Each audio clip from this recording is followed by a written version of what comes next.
YT뉴스 FM 슬기로운 라디오 생활. 안녕하세요. 아나운서 최영진입니다.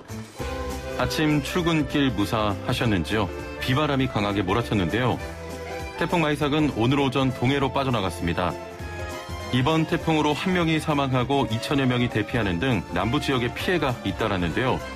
태풍은 점차 약해지겠지만 중부와 경북 지방은 오전까지 강한 비바람이 불 것으로 보입니다.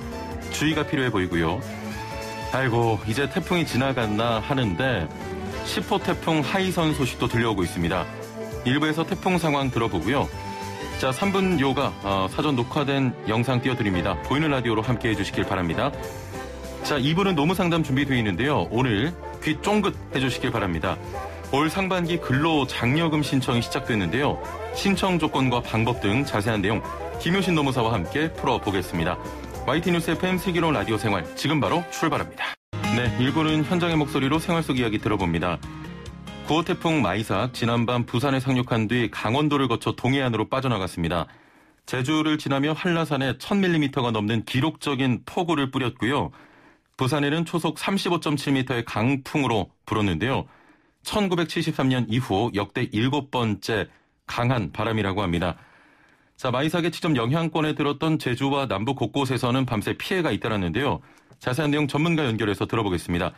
자, K웨더 이재정 예보팀장 나와 계시죠? 네, 안녕하세요. 예. 자, 꼭 일주일 만에 다시 뵙습니다. 지난주에 바비, 오늘 마이삭인데요. 자, 이번 9호 태풍 마이삭 현재 위치가 어떻게 됩니까? 동해안으로 빠져나간 거죠? 네, 이번 주 9호 태풍 마이삭은 지난 금요일 필리핀 동쪽에서 만들어져 30도 내외의 고온 바다를 지나며 그 세력을 키워왔고요. 예. 어젯밤 제주도를 강한 세력으로 지나 오늘 새벽 1시 40분경 거제도 남단, 2시 20분경 강한 세력을 유지한 채 부산 남서쪽 해안에 상륙을 했습니다. 예. 상륙 이후로 경상도 동쪽을 관통해 오늘 아침 6시 30분경 세력이 크게 약해지지 않은 상태로 동해시 앞바다를 통해 동해상으로 빠져나갔고요.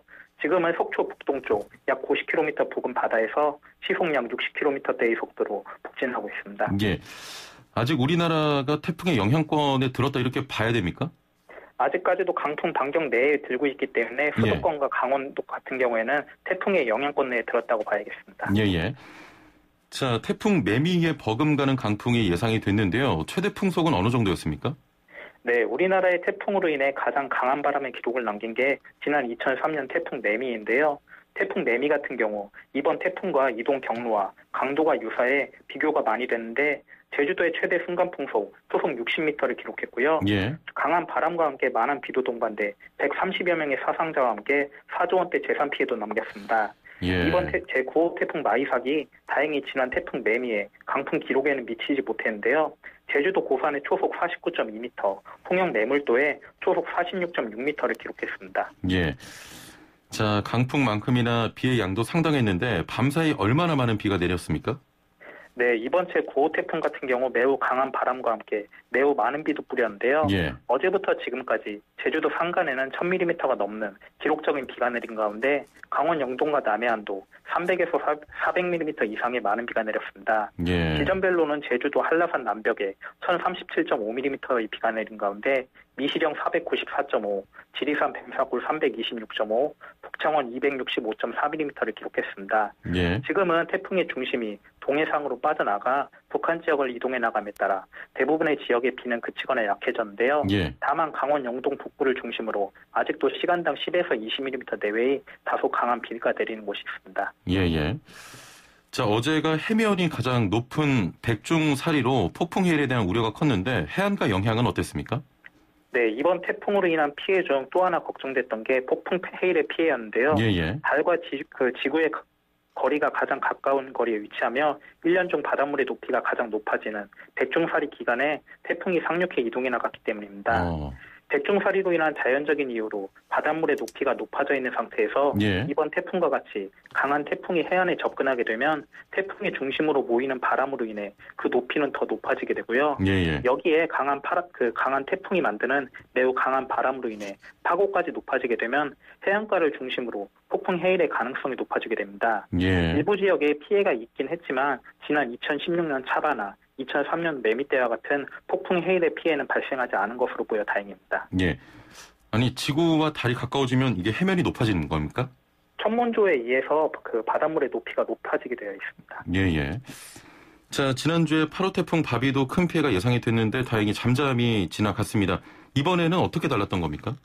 네, 지난 그 8호 태풍 바비는 걱정했던 것에 비해 내륙의 영향은 크지 않았는데요. 예. 태풍의 세력은 이번 태풍 마이삭과 비교했을 때 비교할 정도로 강했지만 태풍 중심 자체가 제주도 서쪽 바다를 지나 서해안에서 약 150km 떨어진 서해 먼바다를 따라 북상해 제주도와 일부 도서 지역을 중심으로 기록적인 강풍이 불긴 했지만 내륙을 중심으로는 다소 강한 바람 정도만 불었습니다. 예. 그런데 이번 태풍 같은 경우 강한 세력을 유지한 채 제주도 동쪽 바다를 지나 경남 해안에 상륙을 했고요.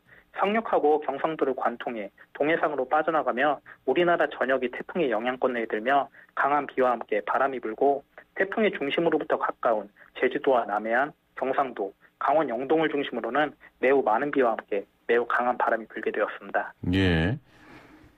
자, 고 태풍 마이삭 태풍의 진행 방향이 오른쪽이었거든요. 과거 큰 피해를 입혔던 태풍 매미도 그렇고 오른쪽에서 올라오는 태풍의 피해가 큰 이유가 뭘까요? 네, 태풍 같은 경우 고온의 바다가 방출하는 수증기를 에너지원으로 발달하게 되는데요.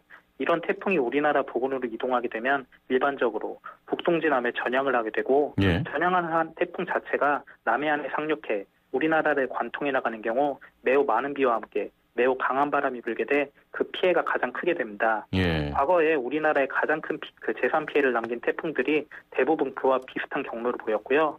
이번 제9호 태풍 마이삭 같은 경우도 유사한 이동 경로를 보이며 큰 피해를 남긴 걸로 보이고 있습니다. 그렇군요.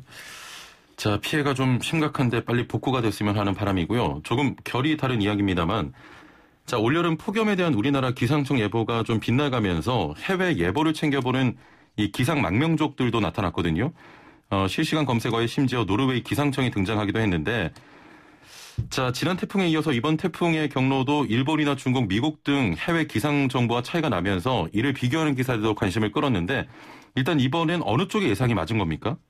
네, 말씀하신 것과 같이 우리나라와 일본, 미국의 이번 태풍 마이삭의 진로 예보에 차이가 있었는데요. 예. 어제 낮에 발표된 예상 경로를 기준으로 우리나라는 거제 인근에 상륙을 하고 경상도를 관통해 강릉 부근 바다로 빠져나가는 경로를 예보한 반면에 일본 같은 경우 우리나라보다 다소 서쪽으로 상륙해 우리나라가 예상한 것보다 서쪽을 관통해 나가는 것으로 전망을 했고요. 예. 미국이 가장 큰 차이를 보였는데 일본보다도 더 서쪽인 전남과 경남 부근 경계 부분 부근으로 상륙을 해 우리나라 내륙을 그대로 관통해 나가는 진로를 예보했습니다.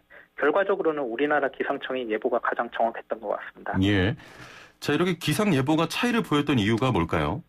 네, 태풍 같은 경우 일반적으로 북태평양 고기압의 가장자리를 따라 이동하게 되는데 이번 같은 경우 그 북태평양 고기압이 우리나라 우측 멀리 위치하고 있었고요.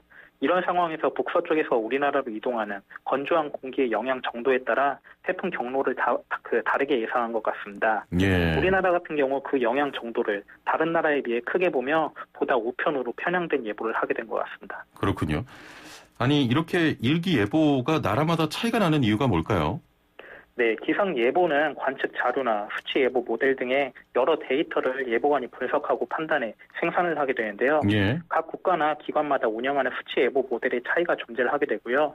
또 그 자료를 분석하는 예보관의 경험이나 관점, 능력에 따라 최종적으로 생산하는 예보의 차이를 보일 수 있습니다. 예. 자, 얼마 전에 미국의 기상청, 노르웨이 기상청이 각광을 받기도 했는데 이런 공식력 있는 해외 기상청도 좀 오보 논란이 있지 않습니까? 네, 기상 예보라는 것 자체가 100%이면 참 좋을 텐데요. 예. 아무리 과학이 발달한다고 하더라도 그 변수 자체가 워낙에 많기 때문에 일정 부분 한계가 존재를 하게 되고요. 예. 기상 예보 같은 경우 슈퍼컴퓨터를 통해 생산하는 수치 예보 모델에 상당 부분 의존을 하게 되는데 이 모델 자체도 수많은 계산식으로 이루어지고 초기정이라고 하는 기상 관측값이 충분하지 않아 완벽한 결과를 얻긴 어렵습니다. 예. 또 우리는 경우 삼면이 바다로 이루어져 있다 보니 그 예측을 하는 데 있어 더 어려운 부분이 존재하게 됩니다. 그러면 기상 정보를 찾으시는 분들께 좀 여러 기상청 걸 참고하는 게 좋다고 말씀할 수 있겠습니까? 아무래도 여러 자료를 참고하시는 건 좋겠고요. 그중에서 아무래도 우리나라 기상청에서 내는 예보를 조금 더 신뢰하시는 게 더 도움이 될 거라고 생각하고 있습니다. 그렇군요. 자, 우리나라 기상청의 기후 예측 기술이 세계 6위 정도라고 합니다. 유럽이 제일 기술 수준이 높다고 하는데 이게 차이가 많이 납니까? 네, 우리나라 예보 시스템은 세계 6위 정도로 평가되며 선진화되어 있는데요. 예. 아직은 그러나 미국이나 유럽 등 기상 선진국에는 미치지 못하고 있습니다. 그런데 그게 큰 차이는 아닌 거로 보이고요. 예. 앞에서 말씀드렸다시피 기상 예보라는 것 자체가 기상 예보관의 판단에 따라 달라지는 부분이 있기 때문에 우리나라의 예보는 우리나라가 가장 정확하다고 말하시겠습니다. 예, 알겠습니다. 자, 지금부터 좀 중요한 이야기를 해볼 텐데요. 마지막으로 그 주말쯤 10호 태풍의 영향이 이야기가 되고 있습니다. 지금 뭐 인터넷 포털 사이트에서 실시간 검색어로도 상위권에 오르고 있는데 지난주 바비, 이번 주 마이삭, 주말쯤에 10호 태풍 하이선까지 일반적으로 태풍의 발생이 이렇게 좀 빠르고 잦습니까? 네, 사실 올해 같은 경우 예년에 비해 태풍의 발생이 많지는 않은 해인데요. 예. 예년 같으면 8월까지 평균적으로 13.4개의 태풍이 만들어졌어야 하는데 올해는 10개가 만들어져 태풍 발생 자체가 많은 해는 아닙니다. 예. 그런데 예년에 비해 태풍 영향을 자주 받다 보니 태풍이 자주 만들어지는 것 같이 느껴지고 있는데요. 예년 같으면 보통 10월 초까지 평균 3.1개의 태풍이 우리나라에 직간접적인 영향을 미치게 되는데 예. 올해 같은 경우에는 지난 8월 초 태풍 장미와 지난주 태풍 바비에 이어 이번 태풍 마이사까지 우리나라에 영향을 미치며 벌써 3개의 태풍이 연이어 영향을 주고 있습니다. 예. 또 지난 화요일 밤 괌 북쪽 바다에서 만들어진 제10호 태풍도 일요일부터 우리나라에 영향을 줄 것으로 전망됨에 따라 작년 못지않은 잦은 태풍의 영향을 받고 있습니다. 예. 자, 10호 태풍 하이선이 우리나라 내륙을 관통할 것이다 이런 예측도 나오는데 9호 태풍 보다 더 큰 피해를 발생할 가능성이 있겠습니까? 네, 앞에서 잠깐 말씀드렸다시피 제10호 태풍이 다시 우리나라에 영향을 줄 전망인데요. 예. 가장 최근에 발표된 기상청의 태풍 진로 예보를 보면 제10호 태풍이 어제 예보와는 달리 일본 서쪽을 관통하지 않은 채 그대로 서쪽 바다를 지나 부산 서쪽에 상륙할 전망입니다. 예. 일본을 관통하지 않고 해상으로 북상함에 따라 태풍의 세력은 강하게 유지된 채 우리나라에 상륙을 할 전망인데요. 예. 경로도 이번 제9호 태풍에 비해 조금 더 서쪽으로 예상됨에 따라 동해상으로 빠지지 않고 우리나라 내륙을 그대로 관통해 북한으로 향할 것으로 전망되고 있어 전국이 다시 한번 강한 태풍의 영향을 받겠습니다. 예. 이번 제9호 태풍이 지나고 난 뒤 기압계가 자리 잡는 것에 따라 경로가 다소 바뀔 가능성이 있긴 하지만 이번에 많은 비와 강한 바람이 분 경상도와 강원도가 다시 그 태풍 진행 방향의 오른쪽에 들며 다시 큰 피해가 발생할 가능성이 높은데요. 예. 이번 9호 태풍이 지나고 난 뒤 주변을 한번 점검하셔서 복구가 필요한 부분은 미리 대비 잘 해놓으셔야 다가올 10호 태풍의 피해를 덜 받을 전망입니다. 예. 그러면 어느 정도 대비가 필요하겠군요. 네, 아무래도 지금 태풍 진행 방향의 오른쪽에 위치한 경상도라든지 강원 영동 지역 같은 경우 이번 태풍의 영향을 크게 받은 가운데 다시 태풍의 영향을 받기 때문에 그 피해가 배가 될 수 있겠습니다. 알겠습니다. 좀 조바심에 여쭤보는데 10호 태풍 이후에 또 다른 태풍이 올 가능성도 있습니까?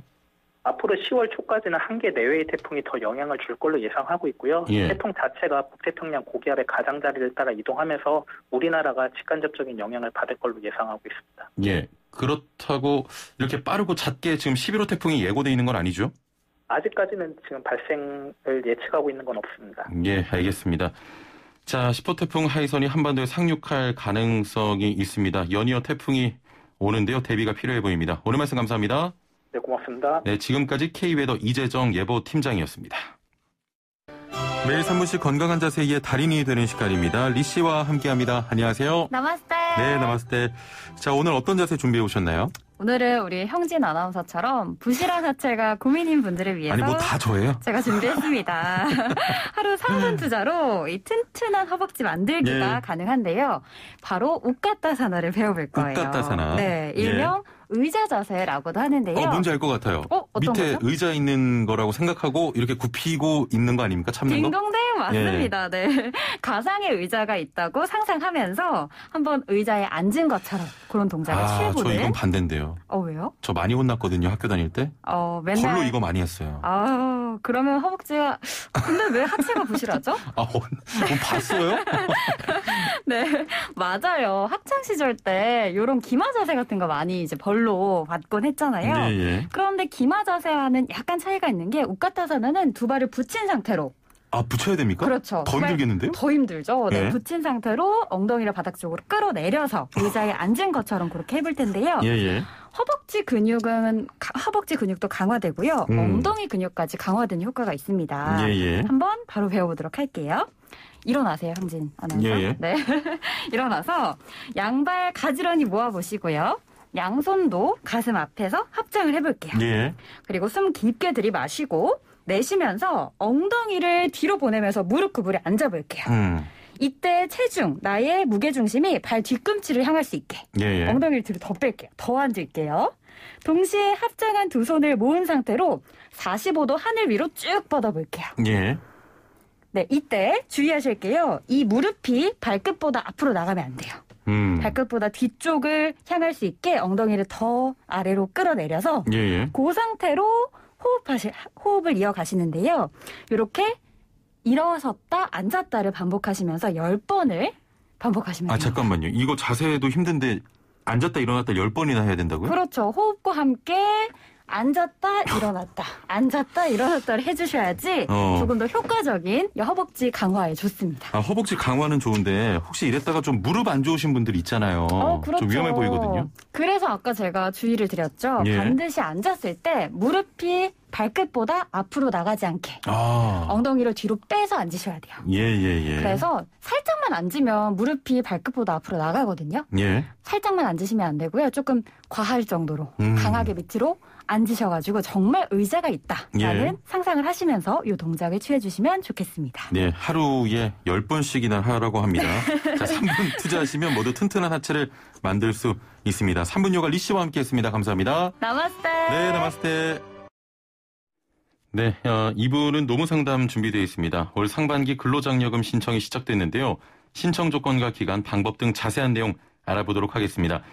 자, 근로장려금 신청과 관련해서 궁금한 점 있는 분들은 단문 50원, 장문 100원의 유료 문자 샵 0945번으로 보내주시길 바라고요.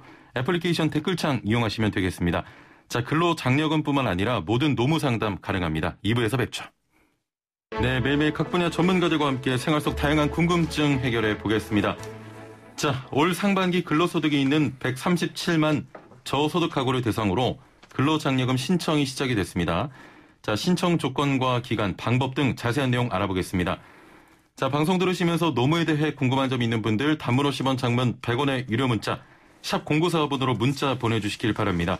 애플리케이션 댓글창 열려 있는데요. 서두르지 않으면 상담 받지 못합니다. 거의 좀 말미에 문자 보내주시는 분들도 계신데요. 지금 바로 보내주셔야 저희가 선착순으로 상담 도와드리도록 하겠습니다. 자, 유튜브 YTN 라디오에서도 보이는 라디오 함께하고 있습니다.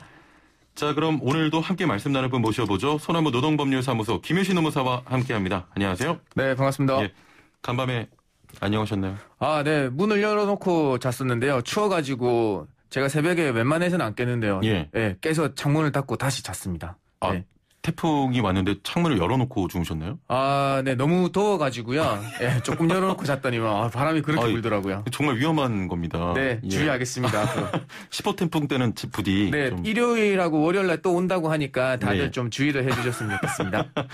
아니, 우리 노무사님, 제가 사실 서두 멘트로 시간이 지날수록 약간 좀 발랄한 모습을 잃어가시는 거 아닌가, 혹시 나 때문인가, 좀 이런 멘트를 준비했었는데 오늘 또 굉장히 약간 발랄하세요? 왜냐하면 이게 코로나가 조금 더 심해지면서 마스크를 쓰고 얘기해야 되니까 또 너무 축 처져 있으면 안 될 것 같아가지고 조금 목소리 톤을 올려서 조금 해보겠습니다.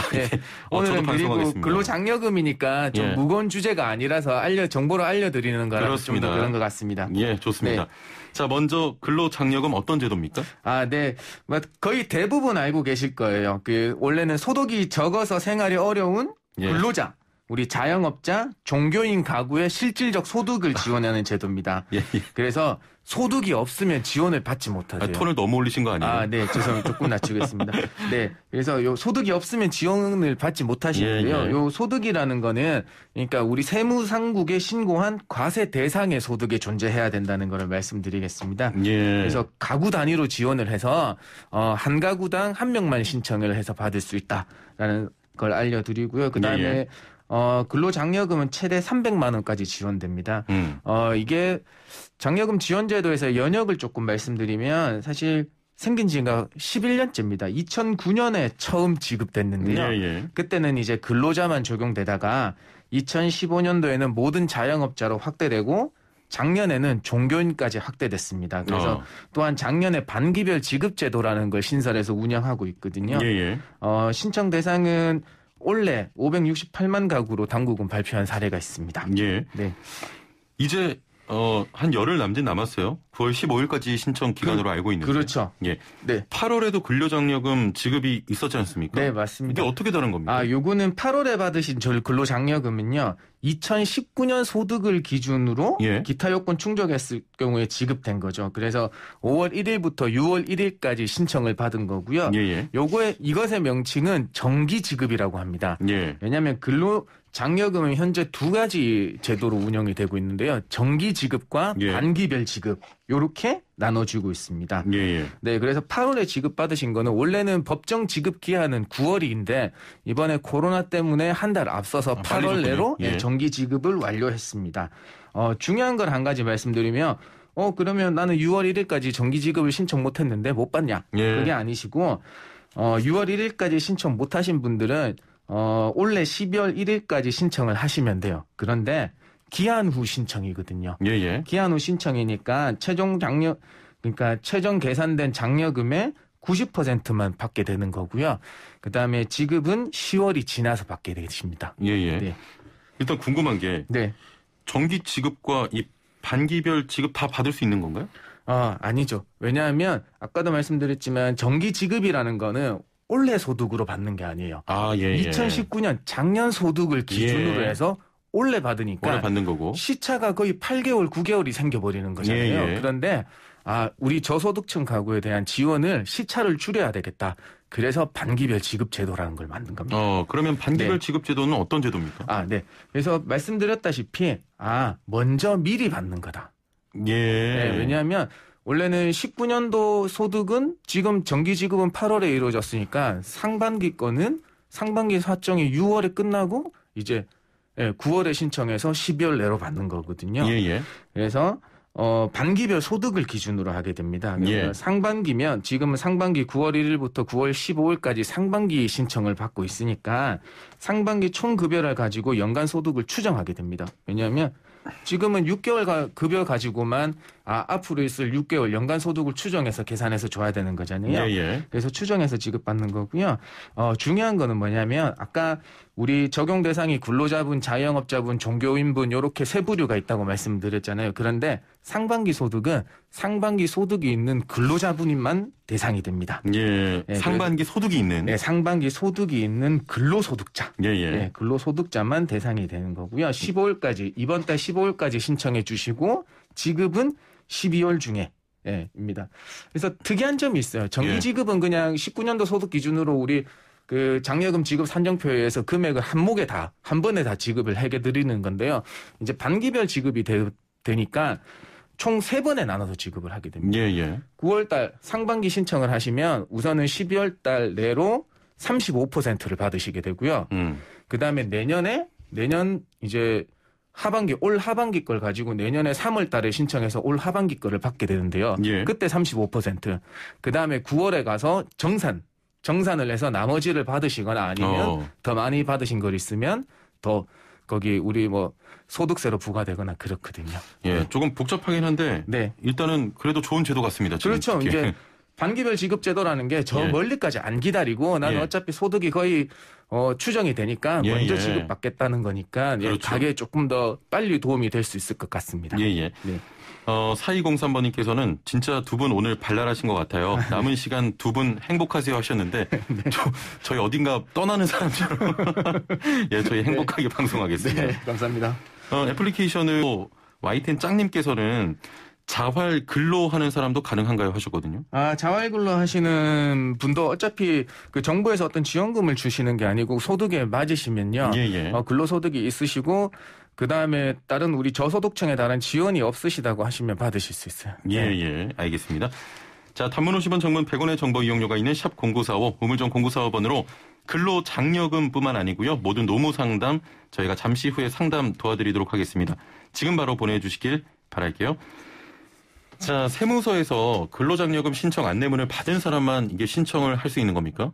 그렇지는 않습니다. 안내문은 이제 지급받을 가능성이 있는 분들에 대해서 빠짐없이 신청해서 혜택을 받으시도록 안내하는 거거든요. 그래서 요거는 이제 오해가 생기는 게 안내문을 받으면 무조건 받는구나 라고 생각하시는 수도 있는데 요거는 심사 결과에 따라서 뭐 신청 금액보다 적거나 지급받지 못하실 부분도 있어요. 그다음에 안내문을 못 받았더라도 그냥 스스로 체크를 한번 해보시고 신청해서 지급받은 경우들이 있거든요. 그래서 우리 인터넷상으로 이용하실 때는 홈택스 아니면 우리 앱을 이용하실 때는 그 국세청에 만든 손택스라는 게 있거든요.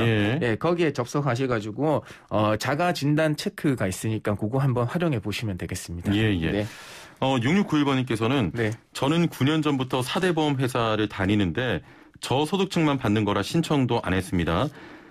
초봉 월급이 190만 원, 실수령 150만 원이었고요. 지금은 315만 원 실수령 315만 원이고 실수령 270만 원 정도 받습니다. 4인 가구고요. 저 혼자 수입이 있습니다. 신청 가능한가요? 하셨거든요. 네. 요거는 이제 헛벌이 가구 근로장려금은 총소득 기준 금액이 3천만 원 이하이셔야 돼요. 3천만 원 이하요? 그런데 지금 헛벌이고 270만 원이시라니까 2,700에 3천만 원이 넘죠. 총 근로소득이. 지금은 세전으로 하니까 세전은 315만 원이라고 하셨잖아요. 근데 만약에 이제 쭉 풀어주셨는데 올해가 315만 원이고 작년 19년 근로소득이 연간 총 근로소득이 3천만 원 미만이다라고 하시면 그 연말 정산하신 거 근로소득 원천 징수 영수증에 보면 총 급여가 나와 있으니까 그거 한번 살펴보시고 신청 한번 요건 되는지 한번 살펴보시면 되겠어요. 아니 4인 가구인데 혼자만 수입이 있다 이런 여부를 따지는 게 아니군요. 네, 그렇죠. 요거는 이제 우리 신청 자격 요건에서 이제 말씀을 드릴 텐데 총소득 요건하고 재산 요건 두 기준을 모두 갖춰야 돼요. 어떤 거냐면 단독 가구면 2천만 원 미만이어야 되고 총소득 금액이 그다음에 헛벌이 지금 문자 주신 것처럼 헛벌이 가구는 3천만 원 미만. 그다음에 맞벌이 가구는 3,600만 원 미만이어야지 됩니다. 그렇군요. 그다음에 플러스 하나로 재산 요건을 봅니다. 재산 합계액이 2억 원 미만이어야 돼요.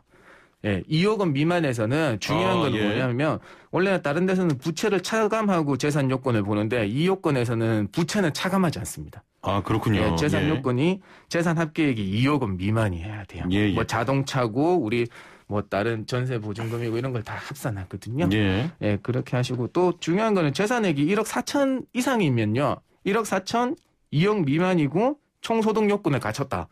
그러면은 장려금을 다 주는 게 아니고 장려금의 50%만 지급하고 또 다 주는 건 아니고. 네, 맞습니다. 1918번님께서 자가주택 2억 원 이상은 안 된다는데 하셨는데 2억 원 이상은 안 됩니다. 이게 재산 요건을 충족하지 못하셨기 때문이에요. 애플리케이션으로 미양이 바보님께서도 저는 기준이 안 되는 걸로 알고 있어서 한 번도 신청한 적이 없습니다. 소득이나 기준 알려주시면 감사드리겠습니다 했는데 조금 전에 말씀드렸습니다. 기준은요. 맞습니다. 그래서 한 번 더 말씀드리면 그냥 본인이 안 된다고 이제 생각하고 그냥 포기하시는 경우가 있는데요. 저처럼 이거 준비하시면서 홈택스 한번 들어가셔가지고 그냥 무작정 한번 신청에 한번 들어가 보세요.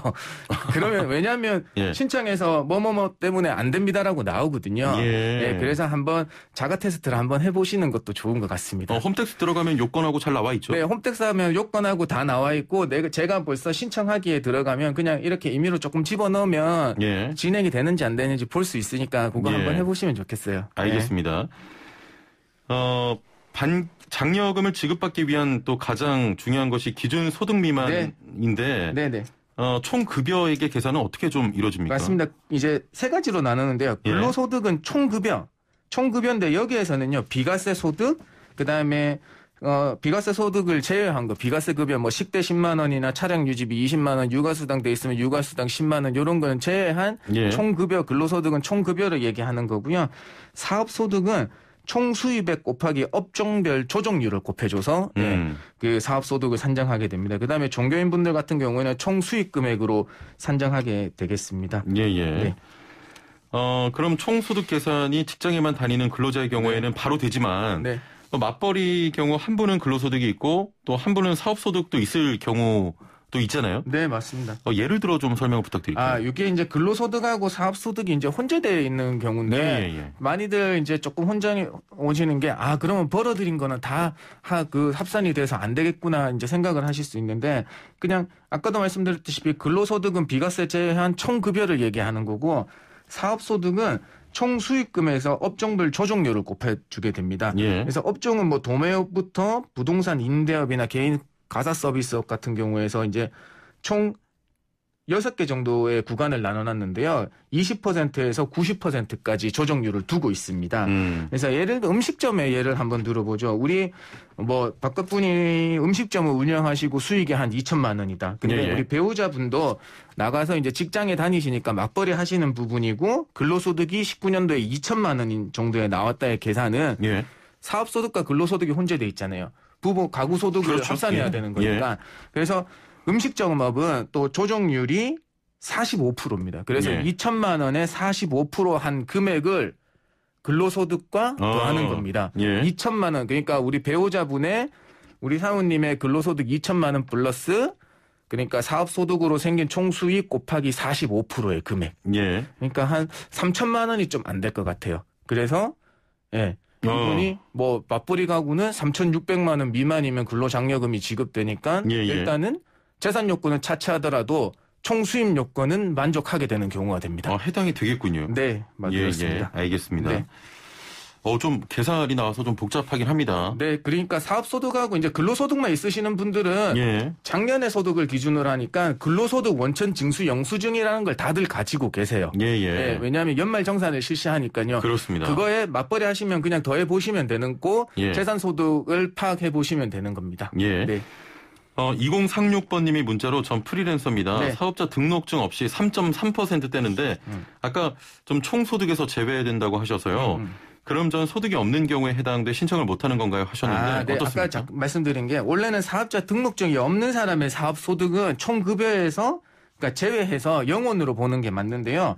요거는 우리 3.3% 뗐다고 하는 거는 인적 소득을 공제한 거라고 얘기를 하거든요. 그래서 인적 용역 소득은 그러니까 그 포함되는 걸로 주고 있으니까 신고된 소득을 기준으로 하시면 되겠습니다. 왜냐하면 3.3% 떼고 나머지 금액은 지금 국세청에 신고가 돼 있거든요. 그래서 그 신고된 금액으로 산정을 해보시면 되겠습니다. 알겠습니다. 네.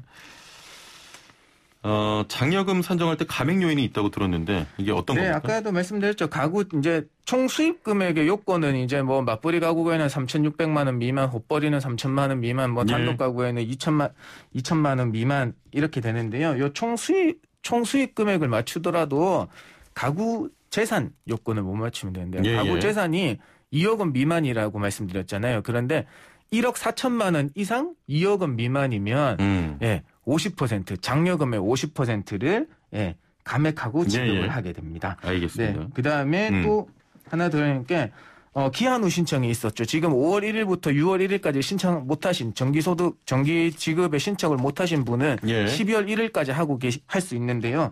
이때는 10% 차감하고 90%만 지급을 하게 됩니다. 네.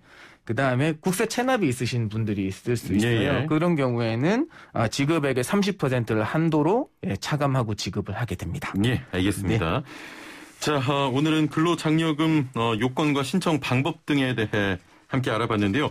자, 지금부터 상담 이어가도록 하죠. 많은 분들께서 벌써 상담을 보내주고 계신데 단문 50원, 장문 100원의 정보 이용료가 있는 샵 0945 우물정 0945번으로 지금 바로 노무, 그 어떤 노무 고민 다 상담해 드립니다. 애플리케이션 댓글창 이용하셔도 되겠습니다. 자, 5917번님께서는 지난 20년 동안 자영업을 하는데 개인 사업자입니다. 장려금이 있다는 사실을 이번에 처음 알았네요. 만약에 지나간 연도에도 지급 사유가 내가 해당이 됐다면 소급해서 적용할 수가 있나요? 안타깝지만 소급은 되지 않습니다. 지금 원래는 아까도 말씀드렸지만 19년도 소득을 기준으로 하니까 19년도 소득을 빨리 파악하셔가지고 이번에 뭐 기한이 지났긴 했지만 기한 후 신청을 하셔가지고 19년도에 대한 지원금을 받으시면 되겠습니다. 알겠습니다. 0830번님께서는 어머니께서 아들 사업장에서 근무했는데 해당이 안 된다고 합니다. 맞나요? 하셨거든요. 네, 맞습니다. 이거는 왜냐하면 우리 직계존비속에 대한 거하고 해당되고 있습니다. 예, 원래는 예. 이제 어머니가 일하셔가지고 뭐 급여를 받으실 수가 있죠. 근데 그 급여는 뭐 장려금 지급에 산정되는 총급여에 포함되지 않습니다. 그래서 예. 소득으로 잡히지 않으니까 소득이 0이니까 대상이 안 되는 겁니다. 아, 대상이 안 됩니다. 네, 네. 예. 모든 지원금들이 직계존비속 4천 이내의 혈족이나 직계존비속 같은 경우에는 지원금 대상에서 제외하고 있습니다. 아, 그렇군요. 네. 예. 자, 7820번님, 5월 초에 신청했는데 왜 저는 안 나오는 거죠? 하셨는데, 이게 요건이 좀 해당이 안 돼서 아직 안 나오는 겁니까? 요거는 8월 말에 다 지급이 이루어졌는데요. 5월 예. 초에 신청하셨으면 이 분명 없이 정기 지급을 신청을 하신 건데요. 예. 안 받으셨다고 하면 홈택스에 들어가셔가지고 진행 사항을 보시거나 부지급이 사유가 있는지 아니면 다른 구비 서류들 요청한 구비 서류를 못 내서 아직 지급이 보류된 건지 예. 한번 국세청에 전화를 해보시든지 아니면 홈택스에 들어가셔서 한번 진행 사항을 한번 살펴보셔야 될 것 같아요. 예. 네. 자, 일단 8월 말에 다 지급이 됐다고 합니다. 그렇죠. 혹시? 이제 예. 네, 당국에서는 세무당국에서는 8월 말 지급 완료하고 지금 단기별 지급 받는 걸 홍보하고 있는 중이거든요. 예. 네, 한번 알아보시면 되겠습니다. 한번 알아보시길 네. 바랍니다. 애플리케이션으로 박조셉님께서는 맞벌이 3,600 미만이면 정말 받기 힘든 조건이네요 하셨는데 맞벌이는 3,600만 원 미만이어야 네, 맞습니다. 맞벌이 3,600만 원 미만이고 재산의 합계액 부채를 차감하지 않는 재산의 합계액이 2억 원 미만인 겁니다. 그래서 사실 정말 저소득층을 위한 근로를 장려하고 조금 더 도움을 드리기 위한 장려금입니다. 그렇습니다. 네. 자, 4680번님. 19년도 실업급여 받았는데 이게 신청이 가능합니까 하셨네요. 네, 실업급여와 근로장려금은 전혀 상관없습니다. 전혀 상관없다. 19년도에 근로소득이 있는지 근로소득이 있으면 그 한계액을 넘지 않고 그 범위 안으로 들어오는지 그다음에 재산이 합계액이 2억 원 미만인 건지 이것만 보면 되니까 실업급여를 받았다고 해가지고 그 안에서 그러니까 실업급여 받았으니까 소득이 안 잡히니까 되는지 안 되는지 궁금하실 건데요. 실업급여만 받으시고 소득이 없으면 0이라고 하시면 안 되겠죠. 예, 그렇습니다. 네. 무조건 소득은 있어야 되는 거고요. 이거는 왜냐하면 아까도 취지가 이 저소득층의 근로를 조금 더 장려하고 그렇습니다. 조금 도와주기 위한 거니까 소득이 과세소득 대상 급여가 0이면 지급할 근거가 없어요. 못 해드리는 거예요. 예. 자, 7181번님. 저는 종교인이었다가 지금은 4대 보험 혜택을 받는 직장에 다니고 있는데요. 가능합니까? 2019년 7월에 그만두고 2019년에 취직을 했습니다 하셨네요. 네, 요거는 그 19년도에 종교인 소득까지 다 합산하게 됐으니까 요거를 합산해가지고 아까 종교인은 총 수익 금액하고 19년도에 취직하셨을 때의 총 급여하고 더해서 호벌이 2천만 원 미만, 그 단독 가면 3천만 원 미만, 맞벌이면 3,600 미만, 그다음에 재산의 그 합계액이 2억 원 미만인 요건을 충족하시면 됩니다. 네, 일단은 뭐 종교인이었다고 해서 못 받는 건 아니고요. 19년도부터 종교인도 지원의 대상에 들어갔으니까요. 그렇습니다. 받으실 수 있으니까 한번 확인해 보시면 좋을 것 같습니다. 방위산업체에서 근무하고 있는데 신청되나요? 5788번님의 질문입니다. 아, 네. 방위산업체는 군대의 대체복무죠. 그래서 원래는 이제 다들 이런 걸 많이 물으시더라고요. 공무원 됩니까? 현역 군인 됩니까? 이런데요. 공무원은 되실 수도 있고요. 근데 현역 군인이 받는 급여는 저도 이번에 알았는데 다 비과세 그 소득이더라고요. 그래서 현역 군인이 받는 급여는 비과세니까 소득이 안 잡혀요. 영원히요. 근데 방위산업체에 근무하시는 분은 군인 신분은 물론 군인을 대체 복무하는 거지만 받는 소득은 비과세 처리되지 않거든요. 그렇기 때문에 가능하겠네요. 그러니까 다른 요건들이 맞으면 가능합니다. 방위산업체에 근무하고 있다고 해서 일단 안 되는 건 아니기 때문에 확인해 보시길 바랍니다. 네, 맞습니다. 소득요건하고 재산요건 충족하면 되실 수도 있습니다. 그렇습니다. 3255번님, 부모님이 시골에서 농사를 짓고 계신데 장려금 신청 가능할까요? 하셨네요. 아, 네. 그 농업을 하고 계신 것 같습니다. 어떤 농업법인도 아니고요. 근데 우리가 농업에 종사하시는 분들의 비과세 한도는 엄청나게 큽니다. 10억 원까지입니다. 10억 원 이하면 다 비과세로 처리되거든요. 비과세라는 건 과세 안 한다는 말씀이 드리는 거잖아요. 아까도 그러면은 장려금의 첫째 요건은 뭐냐? 과세 대상 소득이 있어야 된다는 겁니다. 그래서 10억을 넘기기가 상당히 어렵죠. 농업을 하셔가지고요. 물론 넘기시는 분들도 있지만요. 그래서 소득으로 잡히지 않기 때문에 대상이 안 되십니다. 농사를 짓는 분들 10억 원이 미만인 분들은 대상이 되지 않습니다. 네, 비과세 10억까지는 비과세니까 소득으로 잡히지 않으니까 그렇습니다. 네. 지난해 회사 퇴사해서 코로나 때문에 현재까지 직장을 못 구해 소득이 없습니다. 지금 장려금 신청 가능할까요 하셨네요. 지난해 퇴사하셨으니까요. 지금 장려금 지급해드리는 거 한 번 더 말씀드리지만 원래 소득으로 지급해드리는 건 아닙니다. 정기 지급을 말씀드리는 겁니다. 정기 지급은 작년 19년도의 소득을 기준으로 해서 올해 8월에 지급을 하는 거거든요. 그렇기 때문에 이분은 19년도에 퇴사하시다가 그만뒀으니까 19년도 소득이 있으시잖아요. 그 요건에 맞춰주시면 요건들을 파악해 보시면 우선은 지급 대상이 소득만 봐서는 근로소득이 발생했기 때문에 지급 대상이 된다. 이렇게 말씀드릴 수 있습니다. 알겠습니다. 네. 자, 오늘도 참 바쁘게 이렇게 상담 진행해 봤네요. 네. 오늘 말씀 감사합니다. 네, 고맙습니다. 네, 소나무 노동법률사무소 김효신 노무사와 함께했습니다. 자, 앞서 말씀드렸지만 10호 태풍 하이선이 현재 일본에서 북상하고 있습니다. 다음 주 월요일 아침에 우리나라에 상륙할 것으로 보이는데요. 9호 태풍이 지나간 지 얼마 되지 않아 우리나라를 관통하기 때문에 더 많은 피해를 가져올 수 있습니다. YTN 라디오 함께 하시면서 실시간 상황 확인하시길 바랍니다. 내일 뵙죠. 최영진이었습니다. 고맙습니다.